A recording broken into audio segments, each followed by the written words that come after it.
My name is Alex from the United Kingdom.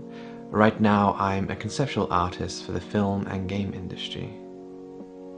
I journeyed to the Amazon in search of the sacred plant medicine ayahuasca. For the sake of some artistic inspiration, I discovered its existence through my interest into environmental concerns and with my readings into the nature of consciousness by such speakers as Terence McKenna, Alan Watts and Krishnamurti. Needless to say, I got a little more than I bargained for, so in order to decode a lot of the information learned from my journey, I am creating an art project based upon the lessons learned from the plant teacher ayahuasca. So this video is also to introduce a few of those lessons learned, and to give a little testimonial to the last ayahuasca retreat I just arrived back from. That is the Tierra Vida in Pucallpa, Peru. So to reach Pucallpa, one flies from the capital Lima over the fantastic Andes mountains, a dazzling display of earthly artwork that never ceases to amaze. Then over the mountains one flies over jungle for as far as the eye can see, until one eventually lands in Pucallpa.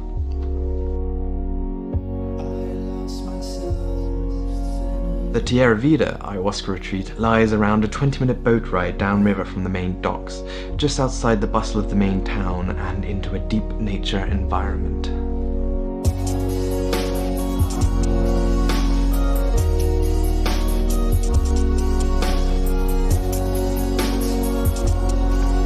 So for those who are unaware, ayahuasca is a very sacred medicine that has its roots in these very old Amazonian jungle tribes. It is an incredibly powerful psychedelic substance which grants the user the ability to look deep within their own mind to such a great extent not usually available to you. It is created via the mixing of two jungle plants in one drinkable brew, the first being the Banisteriopsis carpi vine, which contains the hamala alkaloids, and the second being the Psychotria viridis or trichruna leaves containing the very powerful N-dimethyltryptamine molecule or DMT. Sometimes referred to as the spirit molecule. If orally ingested, DMT is broken down by gut enzymes and is not active, which is where the hamala alkaloids from the Banisteriopsis carpi vine come in, as they serve to inhibit these enzymes, thereby allowing DMT to become active and the extraordinary occurrence within the human mind can unfold. Our language has polluted the perception of these devices by brushing them under the umbrella of the term drugs, which as a word holds within it many undesirable preconceptions that are simply not true. Ayahuasca is not a drug in the Western sense. It is not a recreational substance one takes to score a great time on. There is a certain amount of dread involved in taking it, and that's not just because of the incredibly foul taste. The experience itself is quite an ordeal. Properly used, ayahuasca can open up parts of yourself not usually available to you. The ayahuasca seemed to access memories I had buried deep within me, and brought about other memories and experiences in new light. Taking a substance like ayahuasca is like looking into the clearest mirror imaginable, where you will gain a new perspective on life and see what you have never seen before, how you really are. These devices have also been labelled with the term hallucinogen, which is another rather misinformed term for the ayahuasca. A hallucination implies that with eyes open we perceive an object within our physical reality that is not actually there, so this is not correct and a common misconception. Yes, you do see and experience fantastic visions with eyes closed, but never imagining objects within the real world. One instead comes to see external reality with increased perception, increased clarity, just as the ayahuasca allows one to see internal memories and experiences in new light, as it will do also with the external reality. Psychedelic is a more fitting term for the ayahuasca, which translates to mind manifest, that which manifests within the mind. Professor Nicholas, who studied psilocybin, another DMT-containing substance, concluded that these substances created an increase in informational activity in those parts of the brain usually involved with consciousness. So what does this mean exactly? Well, we can look at consciousness as the transfer of information via neurons in the brain. And these substances, such as ayahuasca, work by enabling patterns of information to flow through that are not usually permitted due to the default constraints that usually operate within the human brain. Imagine, for example, a bottleneck opening within the mind and suddenly being confronted with a full wave of unrestricted information. This is why it's possible to view information from an entirely different perspective than you are used to, and is probably what is referred to when people mention the vague term higher states of consciousness. These psychedelic agents are incredibly powerful tools, and I would never advocate their use alone and unsupervised. This would be probably, and rightly so, why such similar substances as LSD and psilocybin mushroom gained such infamy in the late 60s due to their somewhat reckless recreational use. The whole point of an ayahuasca retreat like the Tierra Vida is to provide a safe and constructive environment for you to explore these psychedelic agents, where you're surrounded by professionals and native medicine workers, both with extensive knowledge in the use of ayahuasca. So you can explore the inner states of your own mind, safe in the knowledge that if it does take a turn for the worse, you're surrounded by people who have been using this for countless generations. One of the great aspects of the Tierra Vida ayahuasca retreat is that they really involve you in the process of creating the brew itself. There is something a little more satisfying drinking the ayahuasca after a day watching over the brew cook. Preparing the brew, first the Banisteriopsis vine needs to be stripped of its outer bark. We do this by bashing it with a big stick. This breaks it apart and the bark easily crumbles. We then strip down the broken up pieces into thin strips, and after a couple hours and many blisters later, we have a big pile of thinly stripped vine. We then go about picking the chacruna leaves from the chacruna trees that litter the land the Tierra Vida own. The leaf and the vine are then placed in a big witch's cauldron in repeating layers, one on top of the other. This is to allow good mixing of the brew. Filling the cauldrons with water, we then begin the brewing process. Many places cook the brew for different amounts of time. The Tierra Vida cook their ayahuasca brew for around 4 days. So each day we need to chop a lot of wood to keep it going. And, well, I suck at chopping wood.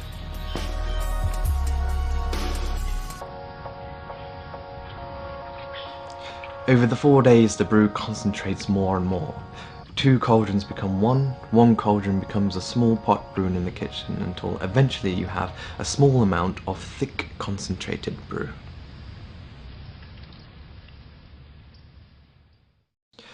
So this is ayahuasca, the substance itself, a fantastic tool to better understand one's own mind. This is how we as a rational culture would understand it. But in its native jungle environment, ayahuasca has been steeped in traditional use for hundreds, perhaps even thousands of years by native Indians who, through taking ayahuasca, believe they are accessing a different plane of reality entirely, the spirit world, so to speak. And it is through the traditional use of ayahuasca in ritual ceremony that we begin to delve into this from a more mystical point of view, and ayahuasca becomes no mere substance, but, dare I say, a divine healing spirit. The translation of ayahuasca, after all, being the vine of the souls.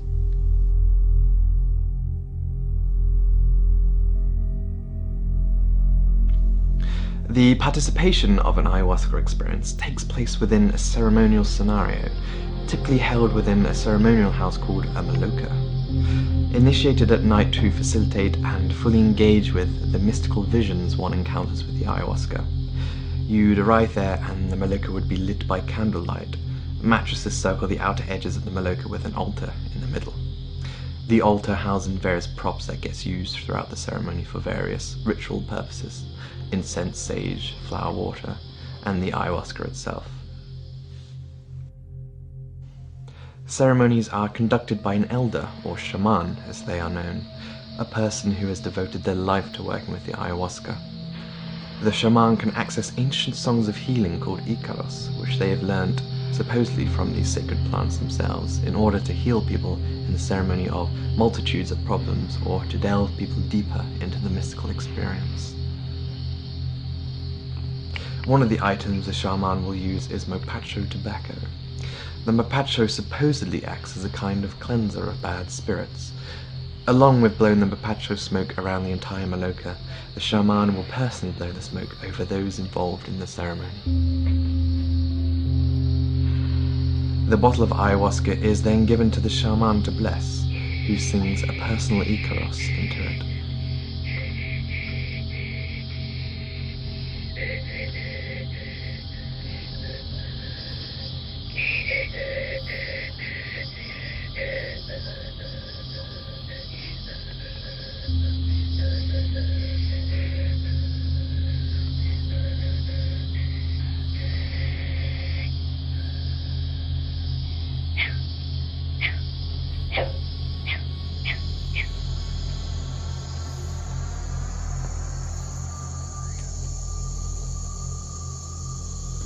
Then the ayahuasca is given out to all the people taking part in the ceremony. The helpers usually only take a small amount in order to keep a foot in both worlds.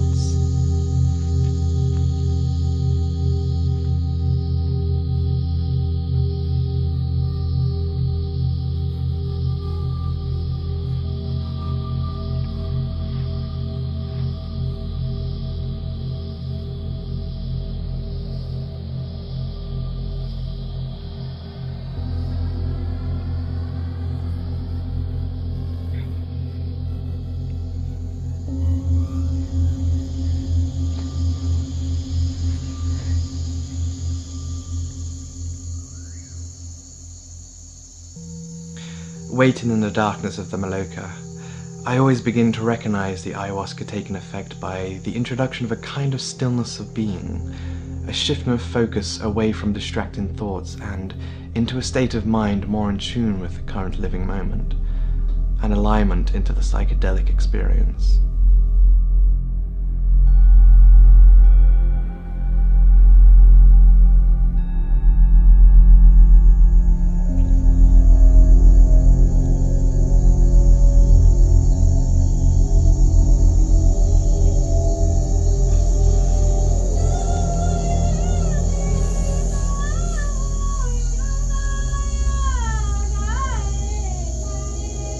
The shaman begins to sing her ancient healing ikaros, learned from the ayahuasca.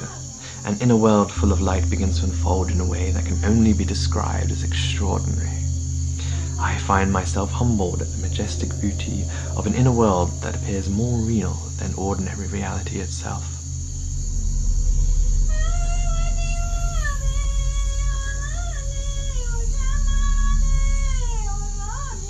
An examination of our own ego, that which we equate with being ourselves, is commonly first on the agenda for explorers new to this. An examination of the conditioning one has picked up throughout their lifetime. Religious, philosophical and political associations, fears, hopes, wants and desires, all the social conditioning you have received from culture. These will all be broken down in front of the psychedelic experience, and you will for the first time see yourself behind all these layers of your attachments. As I said before, taking ayahuasca is like looking into the clearest mirror imaginable. The ayahuasca gets under all the wiring of the conditioning that created the ego you mistook as you. Knowing this, one then often proceeds to a purgative experience. All the negative emotional baggage you've unknowingly picked up here and there and held onto all these years is purged from your very being, shed like old skin.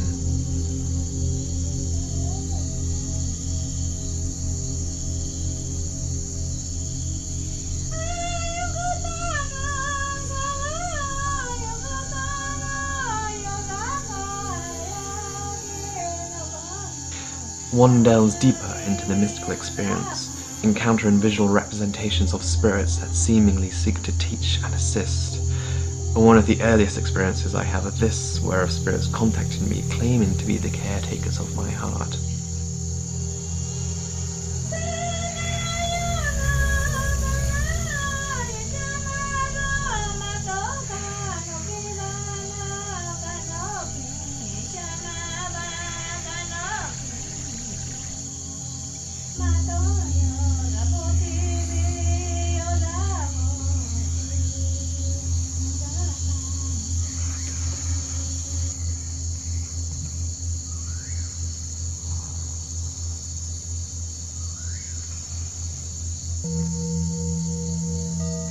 being told to take better care of my health and more in tune with the spiritual side. The message coming from a spirit that was the visual representation of a part of me. Another time I could sense a great ache in the lower part of my back. I saw myself day after day giving all my creative energy to another, and it was taking its toll on me. The stress and workload of this was making my body ache under the pressure. I couldn't understand why I was doing this. Making money and working so hard to earn it, and for what end? It just didn't seem to make any sense. I learned to adopt a lightness of being to leave behind the darkness of a lot of my early ayahuasca experiences. Only by developing a light state of mind with no attachments could I generate a kind of kingdom of heaven within. Another time my spirit seemed to embody many animals within the jungle environment, feeling the powerful muscles and coiling form of the snake, the sticking power of the lizard, the texture of its skin, the cool breeze amongst the feathers of a flying hawk. I was connected to all life around me in the jungle, and such life it was, I thought to myself.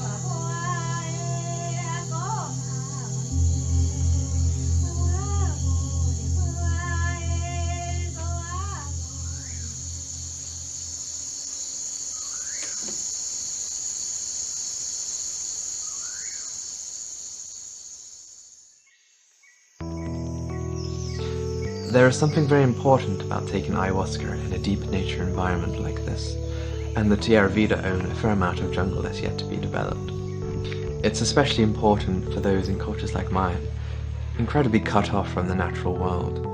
We forget about the world from which we originate. Taking ayahuasca, the earth suddenly seems to be very much alive. Not a set of outside resources for us to use or perhaps even exploit, but a vital organism that we all are an intrinsic part of.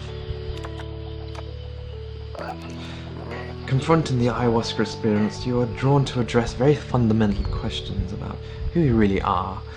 During a particular ayahuasca ceremony, I was being confronted by spirits that seemed to be a visual representation of who I am. I didn't like the somewhat frightening and aggressive representation I was being shown. I tried to fight it, demanding to know who they were and trying to get away from it, and then being told to stop fighting them. We are you, they would reply. Stop fighting against yourself. I'm not completely convinced at this spirit dimension. Not at least in the conventional sense that term implies. A kind of outside dimension akin to something like Christianity's idea of heaven and hell. No, I see the ayahuasca experience and these spiritual dimensions as a visual projection of your own mind about who you are. Through my experiences and hearing numerous accounts by other ayahuasca explorers, the experience, it seems, is entirely dependent on your state of mind. If you are surrounded by misery and addiction, then this will be reflected in this inner state to you. And contrariwise, if you have led a life true to yourself of light and love, then you experience a kind of kingdom of heaven within. There are patterns of familiarity, of course, from person to person, but on the whole it appears to be a deeply personal experience. However, if we do accept the native's view of an actual parallel reality that we interface with during an ayahuasca experience, then I would think at the very least this reality would begin as one thing, then change as someone, as the interfacer, interjects their own self into whatever it is we may be dealing with here.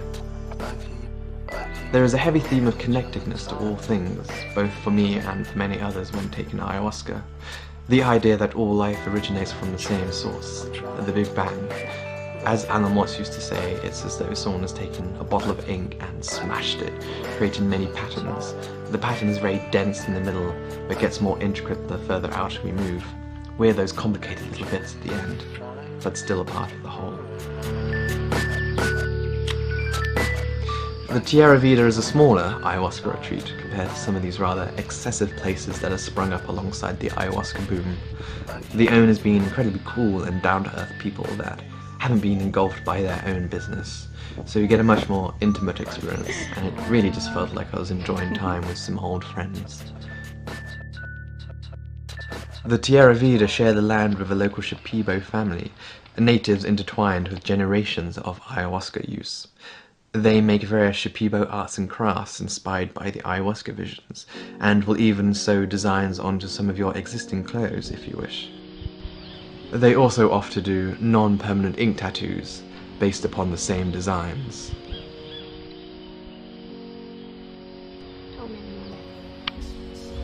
And then what else? You have other aspects at the Tierra Vida, such as yoga and the raw food vegan diet by their ever-passionate vegan chef.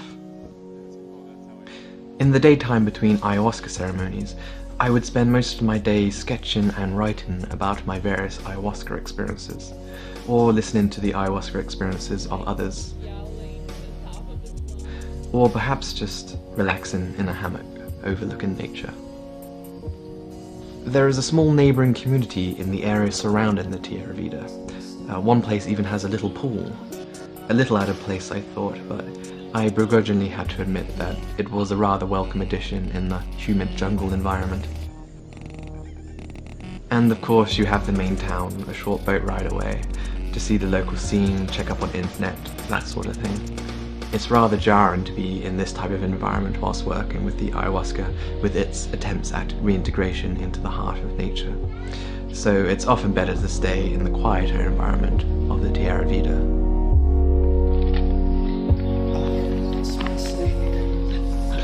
The primary shaman they use here is called Olga, a wonderfully warm and friendly personality. There are apparently many different types of shaman, Olga being a healer, so is the perfect shaman for those seeking actual healing work rather than whatever it is I do, consciousness exploration or something.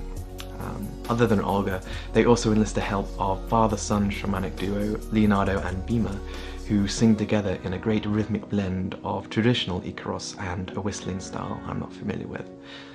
I went further than I'd ever been during that ceremony. I remember waking up on the floor of some celestial kingdom and being dragged back to reality by two figures. The next morning I find out that Leonardo and Bima were singing a personal Icaros to me in order to anchor me, as I was straying a bit too far on the other side than was perhaps recommended.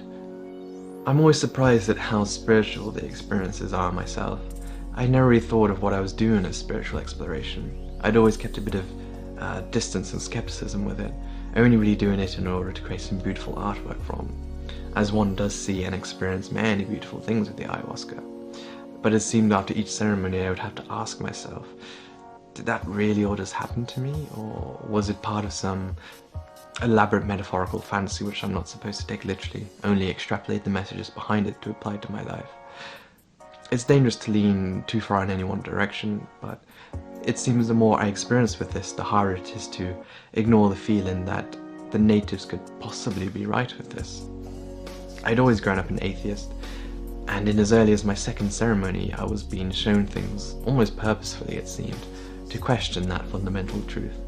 Spirit dimensions, soul companions, divine intelligence, all things I would have declared absolutely barking mad and delusional just a couple of months prior.